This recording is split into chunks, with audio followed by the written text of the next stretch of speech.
கிறிஸ்துவுக்குள் மிகவும் பிரியமான சகோதர சகோதரிகளே, இயேசு கிறிஸ்துவின் நாமத்தினாலே உங்கள் யாவருக்கும் எனது அன்பின் நல்வாழ்த்துதலையும் வணக்கத்தையும் தெரிவித்துக் கொள்கிறேன். இன்றைய பகலின் குளிர்ச்சியான நாளின் தியான வசனம் யோவான் எழுதின சுவிசேஷம் 10ஆம் அதிகாரம் 12ஆம் வசனம். மேய்ப்பனாய் இராதவனும் ஆடுகள் தனக்கு சொந்தமல்லாதவனுமான கூலியாள் ஓநாய் வருகிறதைக் கண்டு ஆடுகளை விட்டு ஓடிப்போகிறான்.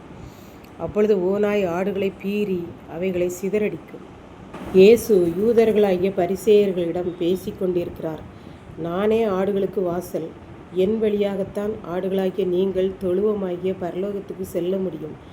எனக்கு முன்னே, நான் இந்த உலகத்தில் வந்து பிறக்கும் முன்னே பலர் இந்த உலகத்தின் மக்களுக்காக நான் பாடுபடப் போகிறேன் என்று சொல்லி வந்தார்கள். ஆனால் அவர்கள் எல்லாரும் தன் சுய லாபத்துக்காக வந்தார்கள்.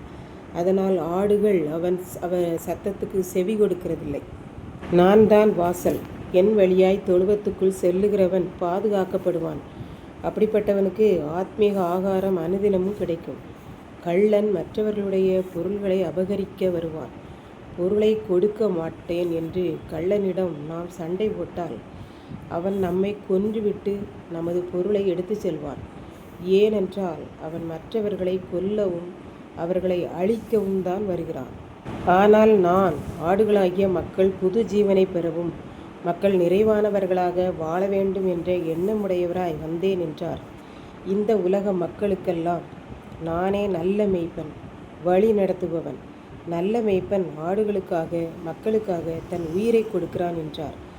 ஆண்டவர் நம்முடைய பாவங்கள் மன்னிக்கப்பட வேண்டும் என்பதற்காக நாம் பெற வேண்டிய தண்டனையை எல்லாம் அவரே ஏற்றுக்கொண்டார். ஆகவேதான் அவ்வாறு கூறினார் என்று பார்க்கின்றோம்.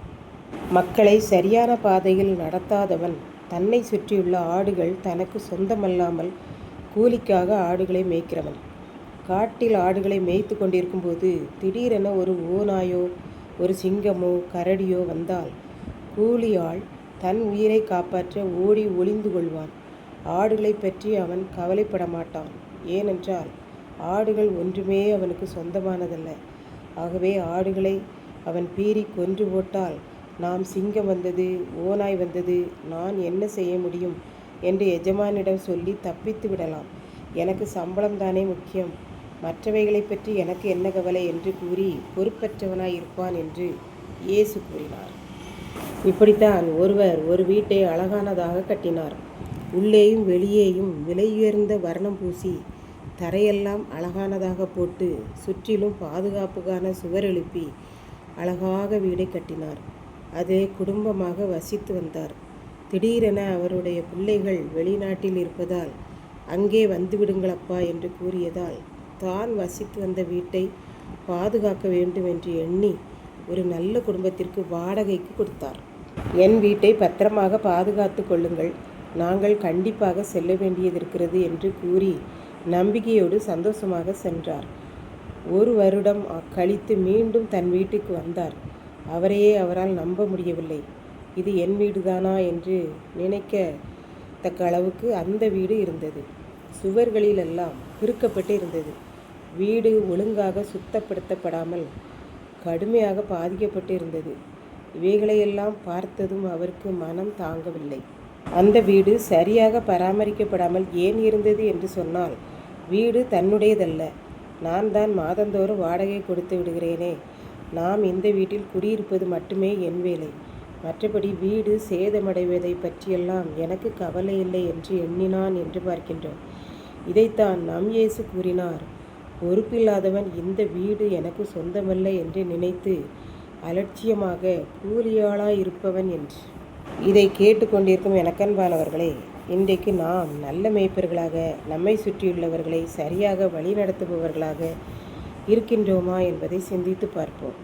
ஆண்டவருடைய சுவிசேஷத்துக்காக கூலியாள் போல பொறுப்பில்லாமல் செயல்படுகிறோமா என்பதையும் சிந்தித்து பார்ப்போம். பொறுப்பான மேய்ப்பர்களாக, கரிசனை உள்ள மேய்ப்பர்களாக செயல்பட தேவன் நம்மை அழைத்திருக்கிறார். ஆண்டவர் கரிசனையுள்ள மேய்ப்பராக இருந்தபடியினாலே தன்னுடைய உயிரை பற்றியோ பாடுகளை பற்றியோ அவர் கவலைப்படவில்லை என்று பார்க்கின்றோம். காலத்தை பார்த்தால் என்றோ நாம் மேய்ப்பர்களாக இருக்க வேண்டியவர்கள். ஆகவே அதையெல்லாம் கருத்திலே கொண்டு நம்மை ஆண்டவருக்கு அர்ப்பணித்து நம்மை சுற்றியுள்ள ஆத்துமாக்களை குறித்து கூலி ஆளாய் அல்ல, நம்மையே அர்ப்பணித்து வாழ்பவர்களாக காணப்படுவோம். கர்த்தர் தாமே இந்த வார்த்தைகளை ஆசீர்வதிப்பாராக. ஆமென். ஜெபம். அன்பின் ஆண்டவரே, இந்த அருமையான நல்ல நாளுக்காக நன்றி செலுத்துகிறேன். இப்போதும் இந்த வார்த்தைகளை கேட்டுக்கொண்டிருக்கிற ஒவ்வொரு பிள்ளைகளும் தன்னை கூலியாளாய் அல்ல, பொறுப்புள்ள மேய்ப்பர்களாக தன்னை உமக்கென்று அர்ப்பணிக்க உதவி செய்தரணும். மீட்பர் இயேசு கிறிஸ்துவின் நாமத்திலே தாழ்மையோடு வேண்டிக் கொள்கிறேன் பிதாவே. ஆமென்.